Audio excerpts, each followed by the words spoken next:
Hey, what's up? This is going to be a tutorial on how to save videos from your own channel. This is not going to be a tutorial on how to save any video off YouTube. These have to be videos on your actual channel that you have posted yourself. There might be a bunch of reasons why you might need to download those, but this is a quick tutorial on how to do that. So what you want to do is you just want to go straight to YouTube, and once you are on YouTube, you want to go up to this little picture of your profile. So this is going to be where you want to go.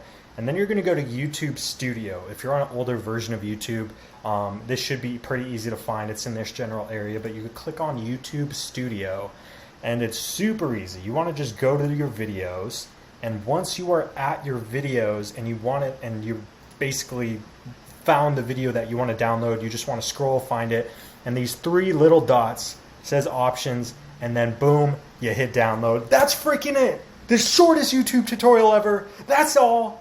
You know, we're not giving you no 5-minute tutorial because we're going to end this right now because that's all you need to do. And boom shakalaka, you now have your video open. Go check this out. By the way, it's on my channel if you like that video. Oh, yeah, that's right. Little publicity for Josiah Begley's channel. But yeah, that's basically how you do it. Let me know if you have any questions in the comments section below. It's as easy as 1, 2, 3. Just go to your YouTube. Yeah. You saw it. You saw it here officially, but that's it. If you have any questions, let me know in the comments. And if that helped, please like and subscribe. See you soon.